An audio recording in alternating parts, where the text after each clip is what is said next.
안녕하십니까. 2019년 새해가 밝았습니다. 방금 대지해 우리 언론인 여러분, 그리고 대한민국 국민 여러분, 하고자 하는 일 다 잘 이루어주시고 저희 더불어민주당은 국가의 경제적 번영을 위해서 최선을 다하겠다고 말씀드리겠습니다. 정책조정 회의를 시작하도록 하겠습니다. 홍영표 원내대표님의 말씀이 있겠습니다. 네, 어제 문재인 대통령이 신년사를 발표했습니다. 신년사의 요지는 첫째도 민생경제, 둘째도 민생경제였습니다. 산업 전 분야의 혁신을 통해 우리 경제의 역동성을 살리고 불평등을 넘어서 함께 잘 사는 사회로 가는 원년을 만들겠다는 다짐을 밝혔습니다. 우리 민주당도 국정 운영의 동반자로서 국민이 체감할 수 있는 성과 창출에 모든 노력을 다하겠습니다. 대통령께서 강조했듯이 양극화와 불평등을 해소하고 이를 위해 경제사회 구조의 체질을 바꾸는 것은 우리가 한 번도 가보지 못한 길입니다. 그러나 지속 가능한 나라로 나아가기 위해서 반드시 가야 할 길입니다. 수십 년간 증폭된 불평등 문제를 해결하는 것은 세계 주요한 나라들의 공통된 고민입니다. 우리 또한 과거 고도 성장기 외면해왔던 양극화와 불평등 문제를 반드시 해결해야 합니다. 이를 위해 시간이 걸리더라도 포용 국가의 기틀을 확고하게 가져가도록 하겠습니다. 올해 한 해 우리 민주당은 선비의 문제의식과 상인의 현실 감각으로 다시 한번 성과 창출을 위해 신발끈을 매겠습니다. 4차 산업혁명 시대를 대비한 규제 혁신으로 경제의 역동성을 살리겠습니다. 자영업자와 서민 취약계층을 위해 사회 안전망도 더 두껍게 만들겠습니다. 지난 1년 7개월을 되돌아보면서 부족한 점은 보완하고 미흡한 점은 개선하면서 국민이 피부로 느낄 성과를 반드시 이루겠습니다. 민생과 평화에서 국민들이 체감하는 성과를 내는 한 해가 될 수 있도록 최선을 다하겠습니다. 감사합니다. 예, 다음은 김태년 정책위 의장님의 말씀이 있겠습니다. 다사다난했던 2018년이 저물고 2019년 기해년 새해가 밝았습니다. 국민 여러분 모두가 뜻하시는 바를 모두 성취하시고 건강과 행복이 가득한 한 해를 보내시기를 기원합니다. 언론인 여러분도 새해 복 많이 받으십니다. 더불어민주당은 올 한 해도 촛불 정신을 항상 가슴에 새기고 문재인 정부의 성공과 국민의 행복을 위해 더 열심히 뛰겠다는 다짐의 말씀을 드립니다. 문재인 대통령께서 어제 신년회에서 국정운영 기조를 밝혔습니다. 대통령 주최 신년회가 중소기업 중앙회에서 개최된 것은 처음 있는 일입니다. 모든 경제 주체가 균형 있게 발전하는 경제 생태계를 만들겠다는 정부의 의지를 다시 한번 확인하는 그런 자리였다 생각을 합니다. 대통령은 올해를 모두가 함께 잘 사는 혁신적 포용국가의 원년으로 삼겠다고 말했습니다. 더불어민주당은 혁신적 포용국가를 실현하고 더 좋은 성과로 국민들께 보답할 수 있도록 최선을 다하겠습니다. 당 정청이 한 팀이 돼서 국민 한 분 한 분이 체감할 수 있는 성과를 반드시 창출해 내겠습니다. 특히 올해가 경제활력 회복과 민생경제 도약의 전기가 될 수 있도록 총력을 다하겠습니다. 현장의 목소리에 더 많이 귀를 기울이고 민생 현장 또한 더욱 세밀하게 챙기겠습니다. 국민들께 희망을 드리고 국민들께 힘이 되는 정책 성과들을 더 많이 꽃피울 수 있도록 더 노력하겠다는 다짐의 말씀을 다시 한번 드립니다. 지난해 마지막 날 국회 운영위가 있었습니다. 자유한국당의 부장과는 반대로 문재인 정부에서는 인간이 사찰이 없었다는 사실만 확인됐을 뿐입니다. 그런데도 자유한국당은 진실을 받아들이기는커녕 청문회, 특검 운운하면서 정쟁에만 몰두하고 있습니다. 새해가 됐는데도 국회에서 여전히 벗어나지 못하고 있습니다. 어제는 나경원 원내대표가 기재부 전 사무관의 주장과 관련해서 문재인 정부는 재정 조작 정권이라는 이야기를 했는데 이건 궤변에 불과합니다. 그러면서 기재위 등의 상임위 소집 요구를 주장을 했는데요. 자유한국당이 김태우 사건을 정쟁으로 부풀렸던 방식과 똑같습니다. 어떤 개인의 무분별한 주장에 대해서 사실 파악도 제대로 하지 않고 정부의 발목을 잡기 위해서 무조건 정쟁거리로 만드는 자유한국당의 행태가 매우 유감스럽습니다. 언론에서도 그런 평가를 많이 하시던데요. 지난해 마지막 날 있었던 국회 운영위에 대해서 자유한국당이 완패했다, 참패했다 이런 평가를 하십니다. 그러면서 준비가 부족했다, 또 자유한국당이 실력이 부족했다 이렇게 평가들을 하시는데 저는 생각이 좀 다릅니다. 준비가 부족했거나 실력이 부족한 게 아니라 나올 게 없어서 안 나온 겁니다. 나올 게 없었던 겁니다. 차수까지 변경해 가면서 그렇게 팠는데도 나올 게 없어서 안 나왔으면 깨끗이 인정해야 합니다. 어떤 정치 과정을 거쳐서 결과가 나왔으면 그걸 깨끗이 인정해 줘야 정치 문화가 한 단계 성숙될 수 있지 않겠습니까? 또 이번 건으로 특검, 국조, 상임위 개최 이렇게 하자고 주장을 하고 있는데요. 느낌이 어떠냐면 자유한국당 참 지저분하다 이런 느낌이 듭니다.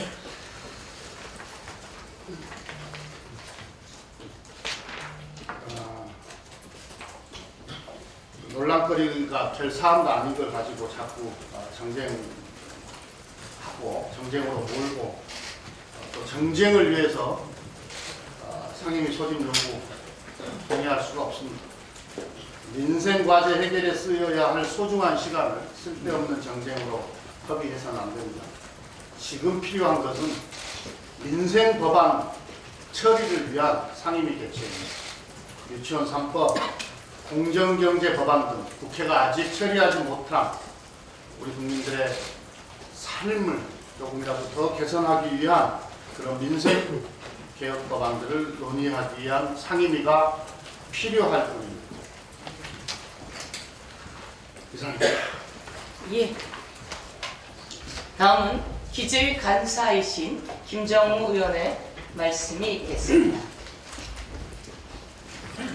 예, 우리 기재부 전직 사무관의 KTNG 사장 그리고 서울신문 사장 국채 발행 관련된 발언에 대해서 좀 말씀드리겠습니다. 기재부 사무관은 그 업무를 옆에서 보거나 아니면 일부를 담당했던 분입니다. 그래서 그런데 그러한 경험을 가지고 마치 대한민국 전체의 정책 결정 과정에 관한 전 권한을 가지고 그것을 관리한 것 마냥 근거 없는 주장을 펼치고 있습니다. 이는 장님이 코끼리 다리 만지듯이 일부분만 보고 전체를 안다는 식의 어리석음을 드러낸 것이라고 할 수 있습니다. 특히 국채 발행과 관련해서는 그 발행 규모를 결정함에 있어서는 금융계, 외국계, 그리고 전문 딜러, 청와대 등 각계의 의견을 수렴하고 시장의 상황을 면밀히 검토해서 결정하게 됩니다. 특히 대통령을 보좌하는 청와대의 의견 또한 이 과정에서 수렴되고 그것이 건강한 구조인 것입니다. 청와대의 의견은 무조건 모두 외압이라는 것이니까 그것이야말로 구시대적 발상이라고 하지 않을 수 없습니다.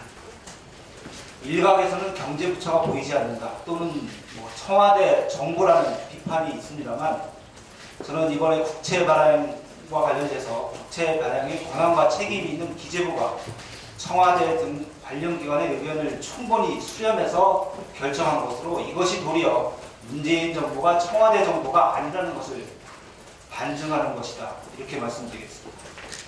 또한 일부 야당에서 DJ 개최를 언론을 통해서 요구하고 있는데요. 저 DJ 간사인 저는 야당의 어느 간사로부터도 DJ 소집 요청을 받지 못했습니다. 우리 지난 연말과 올해 초에 김태호 전 특감법원 관련돼서 국회 운영위를 열었었는데, 그때 야당 의원들의 허무맹랑한 의혹 제기로 인해서 국민의 실소를 자아냈고, 또한 그것이 전국의 방송으로 되면서 전파 낭비라는 총극이 펼쳐졌습니다. 이에 버금가는 신 전 사무관의 근거 없는 주장에 대한 우리 기재의 소집은 일고의 가치가 없다, 이렇게 말씀드립니다. 지금 필요한 것은, 기재에서 필요한 것은 사회적 경제기본법 그리고 서비스 발전법 등 민생 법안을 논의하고 그것을 처리하기 위한 기재가 필요한 것입니다. 그러한 기재라면 언제든지 응하겠습니다. 네, 감사합니다. 예. 국민을 위한 생산적인 국회, 민생 법안 통과를 위한 기재위라면 언제든지 받아들이겠다라고 말씀하셨습니다. 다음은 국토위 간사이신 용관석 의원님의 말씀이 있겠습니다. 네, 국민 여러분 새해 복 많이 받으십시오. 요즘 자유한국당, 특히 나경원 원내대표 체제가 출범한 이후에 자유한국당의 모습을 보면 과연 국정농단 세력답다라는 말이 다시 또 절로 나옵니다. 불과 몇 년 전 최순실을 비호하기 위해 거짓과 개명과 억지로 안간힘을 썼던 자유한국당의 모습이 점차 선명하게 다시 떠오르고 있습니다. 이는 개인의 비리로 감찰과 수사를 받고 있는 파렴치한 범법 혐의자와 결탁하여 국민이 요구하는 개혁과 민생, 국정은 내팽개치고 범법 혐의자를 심지어 의인화하려는 업초곤형 시도까지 하고 있기 때문입니다. 자유한국당은 몇몇 상임위와 같이 국토교통위원회도 국정방해장으로 만들기 위해서 이를 개최하자고 이야기하고 있습니다.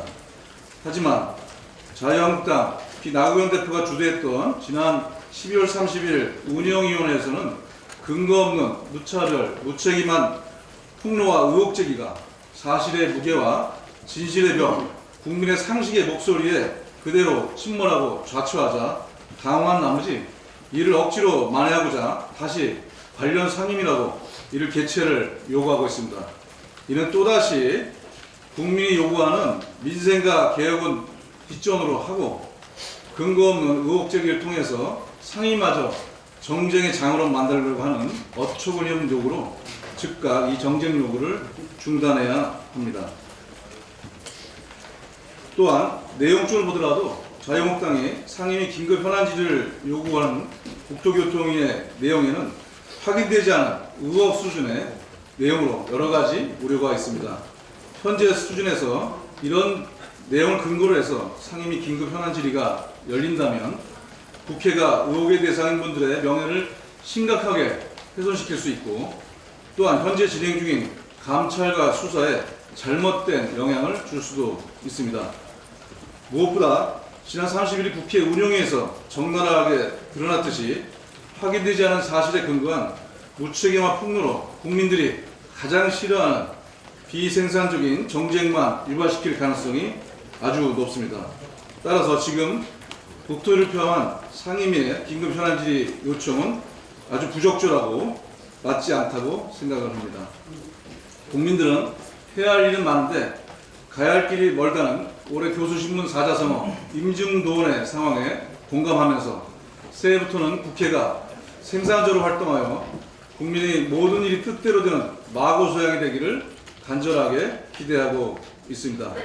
이러한 국민의 기대에 부응하기 위해서라도 자유한국당은 지금이라도 국정 방해 행위 또 정쟁의 장을 확대시키기 위한 상임위 개최 요구를 중단할 것을 말씀드립니다. 또한 국토교통위와 관련해서 오히려 저희 당이 주기차게 요구하고 있는 4차 산업을 대비하기 위한 드론 산업법, 자율주행차 관련한 제적법 공청회를 약속한 대로 논의하기 위해서 상임 일정에 오히려 적극 협조해 줄 것을 다시 한번 촉구합니다. 생산적인 국회에 협조해 줄 것을 부탁드립니다. 이상입니다. 예, 단호한 홍관석 간사님의 말씀이었습니다. 다음은 생산적인 외통이 바로 이런 것이다. 우리 이수혁 외통위 간사님의 말씀이 있겠습니다. 기자 여러분, 새해 복 많이 받으시기 바랍니다. 2019년도 김정은 위원장의 신년사는 경제 발전에 큰 비중을 두고 있음을 알 수 있습니다. 경제와 자립경제라는 단어를 수없이 반복했습니다. 현재 북한이 경제 발전에 대한 의지가 얼마나 큰지를 보여주는 것이었습니다. 경제 발전의 절박함을 보여주는 것이기도 합니다. 한국을 포함한 국제사회의 지지와 협력을 요구하는 것이라고 해석을 합니다. 지난 3년 동안의 신년사에서 긴장투쟁이라는 표현이 두드러졌다면 이번 신년사에서는 평화, 번영이 강조된 점은 남북관계의 추진 방향이 부정에서 긍정으로 전환됐다고 볼 수 있습니다.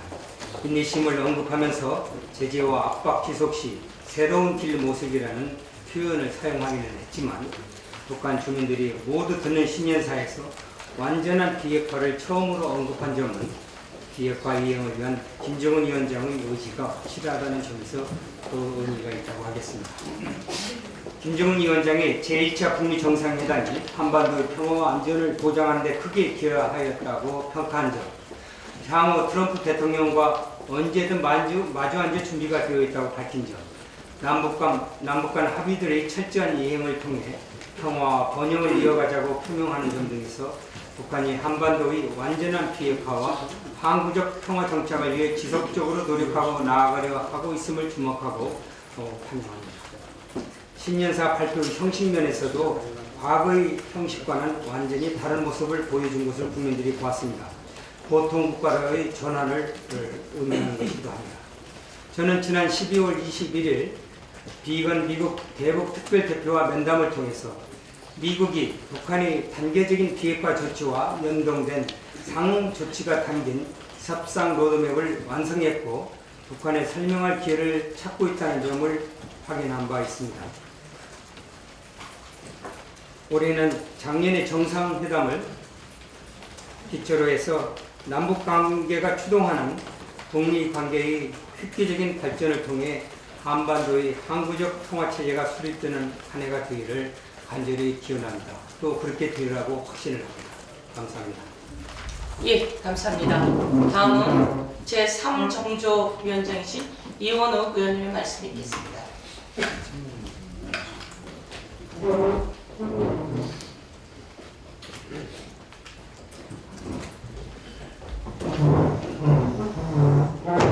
네, 국민 여러분 새해 복 많이 받으십시오. 서울대 이근 교수와 경제추격연구소가 펴낸 한국경제 대전망이라고 하는 책을 보면은 2019년 한국경제의 전망에 대해서 사자성어로 외우내환이라고 진단을 했습니다. 2018년 전망 때는 대외 경제 요건은 좋을 것이지만 국내 산업 실적이 저조하다라고 하는 외화 레비니어일 것이라고 전망을 했었는데 지난해 경제 실적을 평가해 보면 어느 정도 맞아떨어진가 아닌가라고 생각됩니다. 올해는 대외 경제도 어렵고 대내 경제도 어려울 것이라는 점에서 어찌 보면 국민 여러분께서 우울하게 시작하는 한 해가 되지 않을까 해서 걱정입니다. 이구 교수의 지적이 아니어도 한국 경제가 어려울 수 있다라고 하는 것은 해외 전문기관이나 대부분의 학자들, 심지어 현장에서의 목소리도 일치하고 있습니다. 이러한 시점에서 우리가 해야 될 일은 규제개혁과 노동개혁, 그리고 혁신성장 등을 통해 경제체질을 근본적으로 바꿔내는 일이 필요합니다. 이와 함께 동시에 당장의 국민이 체감할 수 있는 경제 활력을 높일 수 있는 정책들이 좀 추진돼야 된다고 생각이 됩니다. 그 중에서 제가 수차에 걸쳐서 정도의 회의 때 지적을 했었는데요. 광주형 일자리 협상이 지지부진합니다. 광주형 일자리는 아마도 우리 경제에 굉장히 큰 활력을 줄 수 있고 우리 기업들이 외국을 투자처로 찾지 않고 한국을 새로운 투자처로 찾을 수 있는 큰 계기가 될 수 있는 일입니다. 앞으로 우리 정책조정위원회에서는 광주형 일자리 성공적 추진과 여타 기업까지 확산되는 새로운 광주형 일자리 발굴을 위해서 열심히 노력하겠습니다. 필요하다면 광주형 일자리의 공모제 전환, 제가 지난 연말에도 말씀드린 적이 있었는데요. 공모제 전환을 위한 설명회, 대안 발굴을 위한 간담회도 개최해 나가겠습니다. 시간이 항상 광주시 편이 아님을 광주시의 관계자, 노동계, 광주 시민들께서도 깊이 생각해 주실 것을 이 자리를 빌어 다시 한번 부탁드리겠습니다. 두 번째로 생활 SOC 분야에 대해서 말씀드리겠습니다. 새로운 용어인데요. 어제 원주중앙시장에서 또다시 화재가 발생했습니다. 화재 발생에는 많은 요인들이 있겠지만 결국에는 노후화된 시설이 근본 원인이라고 보여집니다. 얼마 전 고양시에서 노후 온수방 파열로 아까운 생명도 앗아갔습니다. 노후 건물 붕괴 조심 등 안전사고가 계속해서 발생했습니다. 문재인 정부를 만든 첫 번째 시작점은 세월호 사건이었습니다. 안전에 대한 과거 정권의 불감증, 이것이 과거 정권을 촛불로까지 승화시켰습니다. 그래서 이제 안전 문제에 제대로 대처하고 해야 된다라고 하는 것을 다시 한번 돌아봐야 할 시점이라고 생각합니다. 우리가 만든 SOC들은 30-40년, 심지어 50년이 넘어서는 것이 있어서 심각한 노후화에 직면하고 있습니다. 이러한 상황이 지속된다면 안전사고는 앞으로 급격히 증가될 것이라고 생각합니다. 올해 정부는 생활 SOC에 8조 6천억 원을 투자했습니다. 이와 별도로 2019년을 안전 SOC 원년의 해로 만들기 위한 사업 추진에 적극적으로 나서겠습니다. 기재부 장관, 부총리에게도 요청하였고 있는 상황입니다. 안전 SOC에는 1차적인 예로 상하수도, 온수관, 전선 등을 공동구를 설치하여 매설하는 것을 고려할 수 있을 것입니다. 유지보수, 관리 등에 있어서도 근본적 처방을 할 수 있을 것이라고 생각되는 사업입니다. 그 외에 철도, 지하철, 교량 등 전통적 SOC 시설물과 아이들이 다니는 학교, 복지시설, 시장 등을 집중적으로 점검하고 보강함으로써 또 리모델링함으로써 국민의 안전한 삶이 보장받을 수 있도록 해 나갈 것입니다. 참고로 미국은 인프라 유지 관리에 있어서 실패를 인정하고 트럼프 행정부는 10년간 1조 달러, 우리나라 돈으로 1,200조 원을 투자하겠다고 집행하고 있는 것을 말씀드리겠습니다. 이상입니다. 예, 감사합니다. 다음은 권미혁 의원님의 말씀이 있겠습니다. 네, 새해를 맞아 국민 여러분의 건강을 기원합니다. 지난 연말에 강북 삼성병원에 A 교수께서 진료를 보던 중에 환자가 휘두른 흉기에 찔려서 사망하셨습니다.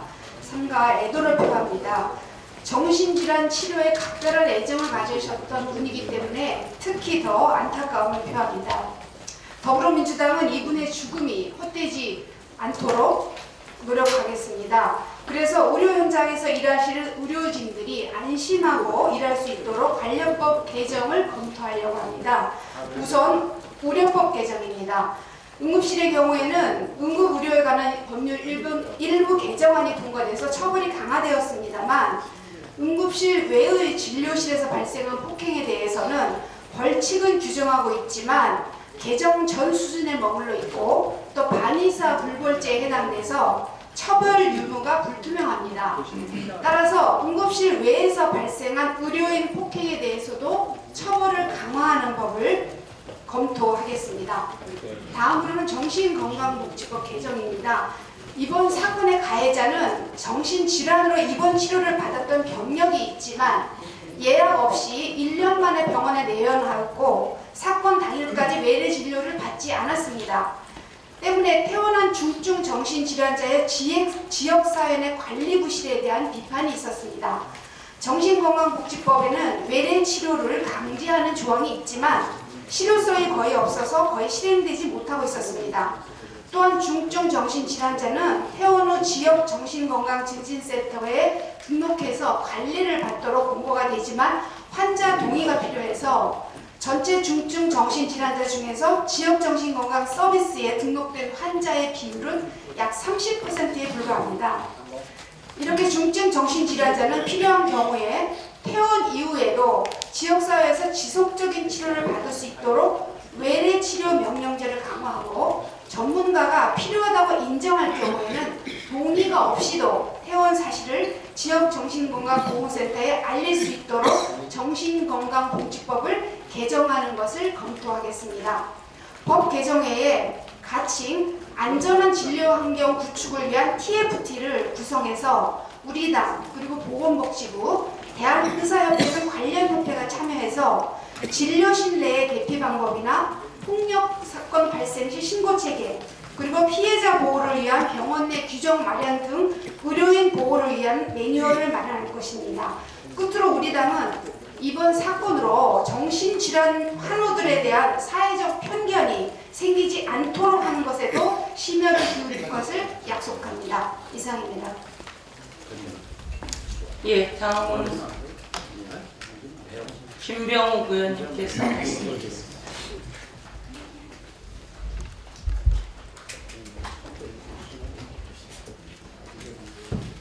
네, 새해 복 많이 받으십시오. 김병욱입니다.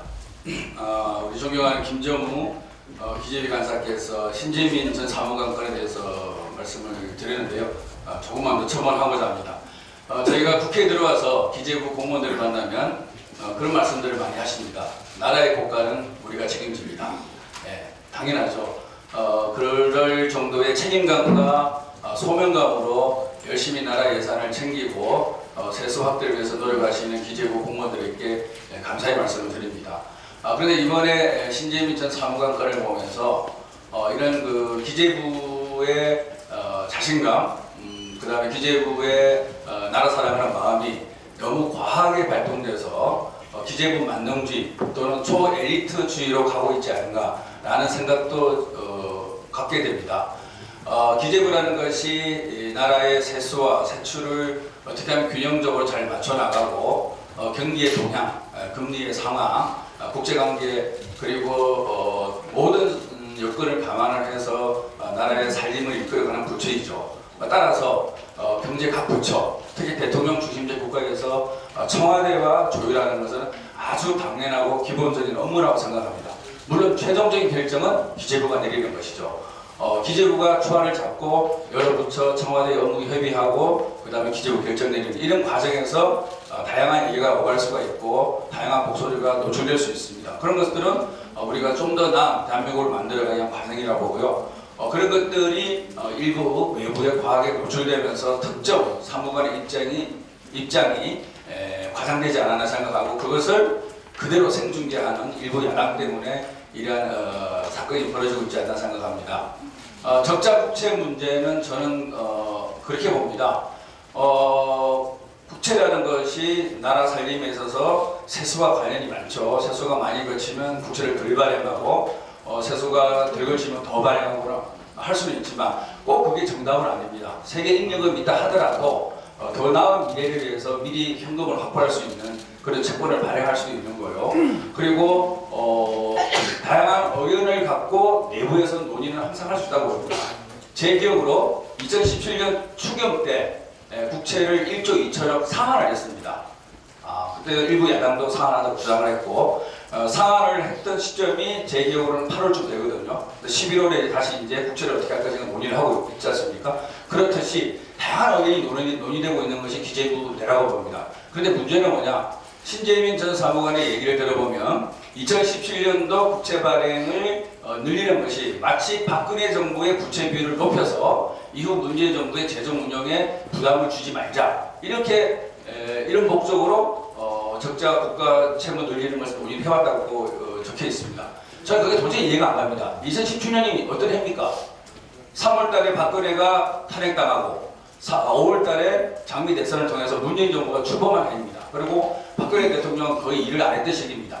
2017년 연말에 국가채무 발행 결정이 났으면 그것이 어떻게 문재인 정부의 정책 결정이지 어찌 그게 박근혜 정부의 정책 결정이라고 할 수 있겠습니까? 저는 신재민 전 사무관의 정치적 판단 능력에 있어서 상당히 문제가 많고 정치권에 대해서 약간 등한시하면서 관료 중심적인 생각을 하면서 결국 자기 주장을 할 때는 정치를 끌어들이는 이런 모순적 행동을 하고 있다고 생각을 하고 있습니다. 빨리 이 논의가 종식이 돼서 진정으로 2019년대에는 정의로운 대한민국, 공정한 대한민국을 만들어 나가는데 여야가 모두 힘을 합쳐줬으면 좋겠습니다. 이상입니다. 예, 대표님 마무리 말씀을 조금 더 하시도록 하겠습니다. 다른 마무리 말씀보다는요, 우리 본명위원께서 강북 삼성병원에서 정신과 의사분이 환자에 의해서 불적인 일을 당했는데 그 문제에 관련해서는 여러 가지 제도적 개선이 필요하다는 것을 저희들이 충분하게 공감하고 있습니다. 그래서 당에서 안전한 진료를 위한 TF를 만들고 우리 당의 정신과 의사 출신이신 전문가가 있습니다. 그래서 윤일규 의원을 팀장으로 해서 바로 그 정신과 의사협회하고 또 관련된 분들하고 논의를 해서 입법이나 정책에 반영할 수 있는 그런 노력을 해나가도록 하겠습니다. 예. 지난 12월 31일 국회 운영위가 개최되었습니다. 자유한국당 내에서는 자유한국당 의원들끼리 우리는 바보가 된 것 같다. 왜 운영위를 소집했는지 모르겠다. 라고 하는 자주 섞인 목소리, 반성의 목소리가 있다고 했습니다. 6급 스폰서 사무관의 6급 스폰서 수사관의 이야기, 뇌물업자에 뒤봐주는 스폰서 사무관의 이야기를 앵무새처럼 되뇌었던 자유한국당의 발언은 그날 국민들께 낱낱이 보여주었습니다. 아마 스스로 돌아보고 반성해야 될 시간이 아닌가 이렇게 생각합니다. 그런데도 불구하고 또다시 특검이나 국조 이야기를 하는 것은 참으로 어불성설입니다. 이제는 돈을 벌기 위해서 동영상을 찍는다. 제가 동영상을 찍는 이유요? 먹고 살기 위해서요. 제 후원의 계좌로 돈 좀 넣어 주십시오. 학원 제가 여기에 강사를 하게 될 텐데 이 학원 많이 애용해 주십시오. 이런 식의 동영상을 찍으면서 나라에 대해서 문제 제기를 하는 간 전 사무관의 이야기를 또다시 앵무새처럼 되뇌이려고 하고 있습니다. 다시 자체 반성밖에 남을 건 없다 이렇게 말씀드리면서 실제 국채를 발행하거나 이런 것은 대통령이 하시는 일입니다. 대통령의 지휘를 받아 기재부 장관이 결정하는 일입니다. 귀동량을 듣는 한 사무관의 이야기, 이제 더 이상 대한민국의 그런 곳에 귀를 기울여선 안 된다 이렇게 말씀드리겠습니다.